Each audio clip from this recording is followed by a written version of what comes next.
अस्सलामुअलैकुम। एबटाबाद शहर में एक जगह दोस्त को तंदूर बना कर दिया और साथ नेकी की टोकरी रख दी कि चलो कुछ गरीब घरानों को 2 वक्त की रोटी मिल जाएगी। कारीगर को ताकीद की थी कि ताउन की सूरत में कोई रोटी की रकम दे या रोटियां जमा करवा दे तो ठीक, वरना मुस्तहिकीन को हमारे हिसाब में से रोज़ाना की मतलूबा रोटियां फराहम कर देना।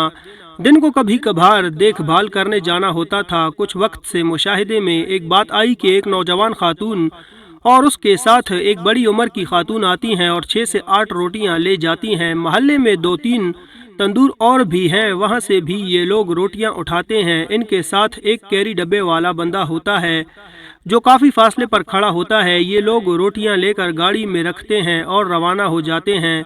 पहल तो आम रूटीन लगी, क्योंकि तंदूर बनाने के 1-2 दिन बाद मेरी मौजूदगी में ये ख़वातीन आईं। इन्होंने रोटियां मांगी। मैंने घर के अफराद का पूछ कर कारीगर से कह दिया कि इन्हें एक वक्त की 6-8 रोटियां दे देना, और इन्हें भी कह दिया कि आप लोग घर के जितने अफराद हैं उस हिसाब से 2 वक्त की रोटियां ले जाया करें। मगर काफ़ी वक्त एक ही फॉर्मेट पर काम करते हुए इन्हें देखा तो एक शक हुआ कि कहीं मामला कुछ और ना हो, क्योंकि 2-3 बार सप्लाई बाजार मार्केट से सामान लेते हुए दूसरे तंदूरों से भी रोटियां लेते देखा था। इस पर तहकीक की तो हैरत अंगेज इंकशाफ हुआ। अकल हैरान रह गई कि लोगों ने फ्रॉड के कैसे कैसे रास्ते निकाले हुए हैं। इन खवातीन और इनके साथ कैरी डब्बे वाले बंदे को पकड़ा। कैरी डब्बे में पीछे सीटों पर और नीचे फर्श पर रोटियों का ढेर था और इस पर मोटा कंबल बिछा हुआ था। इनसे तहकीक की। थोड़ी तगोदो के बाद इन्होंने सारी बात बता दी कि हम 3 अफराद हैं, 2 खवातीन और एक मर्द है। ये लोग एबटाबाद शहर के मुख्तलिफ तंदूरों से नेकी की टोकरियों से रोटियां उठाते हैं। एक मोहतात अंदाजे के मुताबिक एक टाइम की ये लोग 600 से 800 तक रोटियां जमा कर लेते हैं और एबटाबाद कम्प्लेक्स अस्पताल के आसपास होटलों पर और लारी अड्डा के बड़े होटलों पर 10 रुपए के हिसाब से रोटियां फरोख्त करते हैं। होटल वालों के भी मजे हैं कि पकी पकाई रोटियां सस्ते दामों मिल जाती हैं। आगे वो लोग 20, 25, 30 रुपए के हिसाब से रोटी देते हैं। अब अगर एक टाइम की 800 रोटियों का हिसाब किया जाए तो कमोबेश 8,000 रुपए की रोटियां फरोख्त करते हैं। 2 वक्त के 16,000 रुपए बनते हैं, जो कि माहाना 4,80,000 रुपए बनते हैं।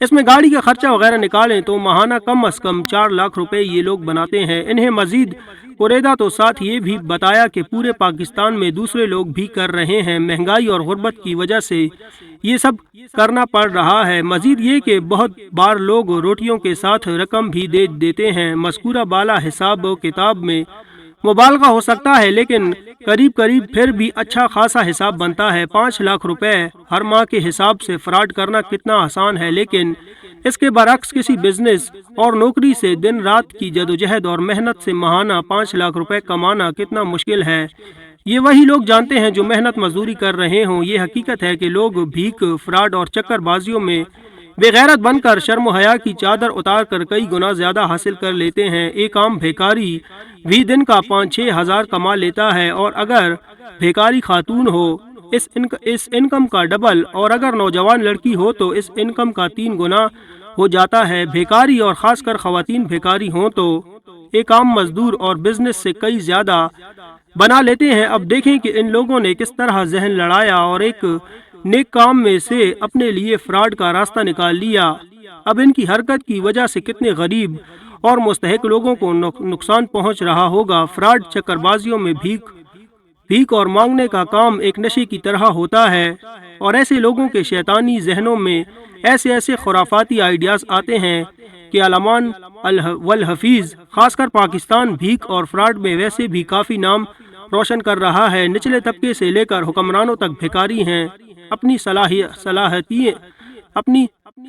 सलाहियतें और काबिलियत किसी जायज़ काम में लगाने के बजाय भीख और फ्रॉड में सिर्फ सर्फ कर देते हैं, क्योंकि ये एक तल्ख हकीकत भी है कि मेहनत मुशक्क़त से भीख मांगना और फ्रॉड करना बहुत आसान है। बस इसके लिए अपनी गैरत, हमियत, शर्म हया को उतार फेंक दो। बेशरम हो जाओ तो मज़े ही मज़े हैं। पंजाबी की एक मिसाल है अकल हुए ते सोचा ही सोचा, ना हुए ते मौजा ही मौजा। नाज़रीन, वीडियो पसंद आई हो तो लाइक करें, चैनल पर नए हैं तो चैनल को सब्सक्राइब करें और वीडियो पर अपनी कीमती राय का इज़हार लाजमी करें। मिलते हैं अगली वीडियो में, तब तक के लिए अल्लाह हाफिज़।